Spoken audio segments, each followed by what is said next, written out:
నన్ను శుద్ధి చేసేవాడా, నన్ను స్వస్థపరిచేవాడా. అందరం కలిసి స్వరాలు విప్పి, నన్ను శుద్ధి చేసే పరిశుద్ధుడవు, నన్ను స్వస్థపరిచే వైద్యుడవు, నన్ను శుద్ధి చేసే పరిశుద్ధుడవు, నన్ను స్వస్థపరిచే పరమ వైద్యుడవు, నన్ను స్థిరపరచే శ్రీమంతుడవు, నన్ను దరిచేర్చే నావికుడవు, నన్ను స్థిరపరచే శ్రీమంతుడవు, నన్ను దరిచేర్చే నావికుడు. యేసయ్యా ఆరాధన నీకే,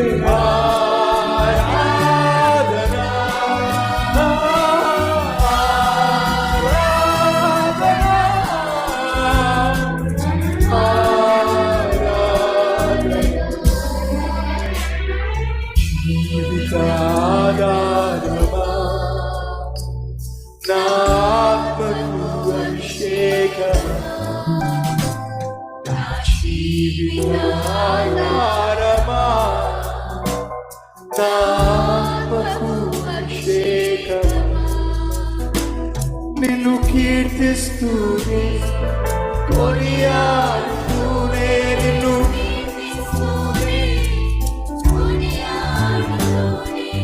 నా జీవిత యాత్ర, రెండు చేతులు పైకెత్తి స్వరాలు విప్పి అందరం కలిసి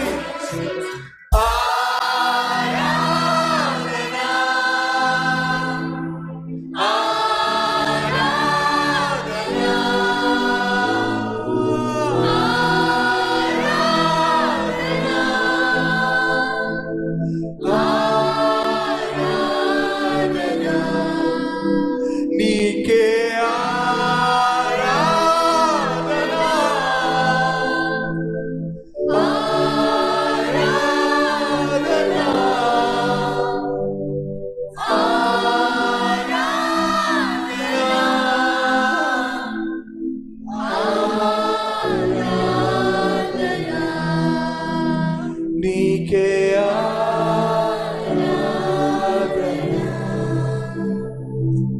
స్తుతి ఆరాధన.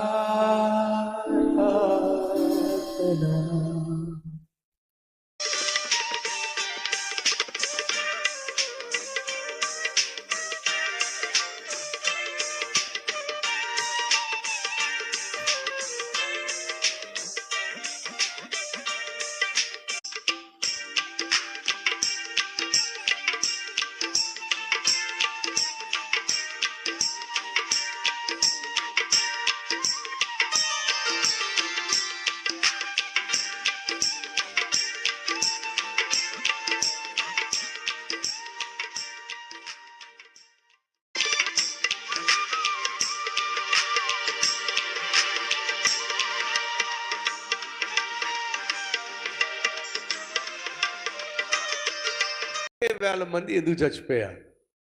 ఎందుకని యెరూషలేములో ఘోరమైనటువంటి ఈ మరణము సంభవించింది అది తెలుసుకోవాలి. సహోదరి సహోదరులు, దావీదు తన జీవితంలో చేసిన ఘోరమైన తప్పిదము ఏమిటో వెంటనే చెప్పండి. దావీదు తన జీవితంలో చేసిన ఘోరమైన తప్పిదం ఏంటో చెప్పండి. బెత్షెబాతో వ్యభిచారం చేయటం.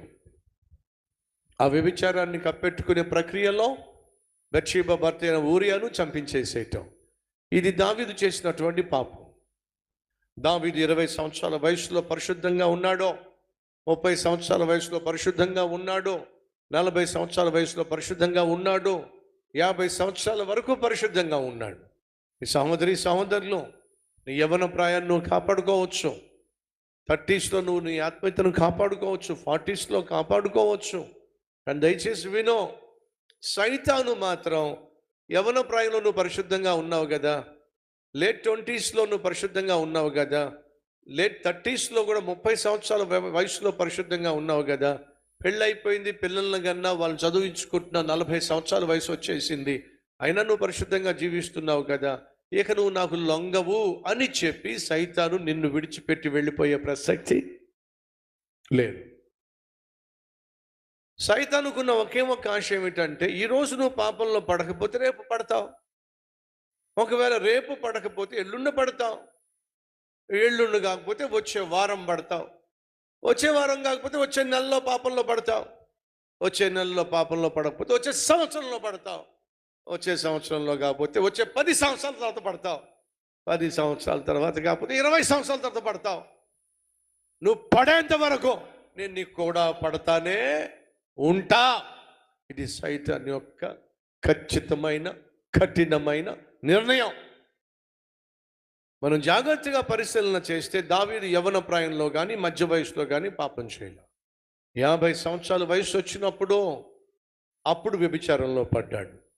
చాలామందికి ఉన్న అభిప్రాయం ఏమిటంటే, తమ్ముళ్ళో యవ్వన ప్రాయంలో ఉన్నప్పుడు, శరీరం బహుగా శోధిస్తున్నప్పుడు, శరీర కోరికలను తట్టుకోలేకపోతున్నప్పుడు చాలామంది యవనస్తులకు ఆలోచన ఏమిటంటే, పెళ్ళైపోతే గొడవ వదిలిపోతాయి. ఏమిటట, పెళ్ళైపోయింది అనుకోండి, ఈ శరీర కోరికలను మనం జయించగలం. ఎందుకంటే ఈ శరీరంలో తలెత్తేటటువంటి కోరిక భార్యతో కావచ్చు, భర్తతో కావచ్చు తీర్చుకోవడం ద్వారా మనం శరీరాన్ని జయించవచ్చు అనేటటువంటి ఆలోచన చేస్తారు. కానీ అది వాస్తవం కాదు. ఈరోజు ఎక్కడ చూసినా అక్రమ సంబంధాలు అనే న్యూస్ మనం వింటున్నాం. ఈ అక్రమ సంబంధాలు ముడిపెట్టుకుంటున్న ఏర్పరచుకుంటున్న వాళ్ళు పెళ్లి కాని వాళ్ళ, పెళ్ళైన వాళ్ళ? పెళ్ళైన వాళ్ళే. పెళ్ళయింది, పిల్లలున్నారు, అక్రమ సంబంధం పెట్టుకుంటుంది. ఎన్నటి దినాన ఒక తల్లి వచ్చింది, పెద్దావిడి, మనవరాలను తీసుకొచ్చింది. 2 సంవత్సరాల మనవరాలు ఏడుస్తూ అంటుందండి, కూతుర్ను కూడా లెక్క చేయకుండా కూతుర్ను కూడా విడిచిపెట్టేసి వెళ్ళిపోయిందయ్యా. అరే, కన్న కూతురు అవసరమా, లేకపోతే అక్రమ సంబంధం ఏర్పరచుకున్న వాడు గొప్ప? చెప్పండి. కన్న కూతురు కంటే అక్రమ సంబంధం గొప్ప. పోయిన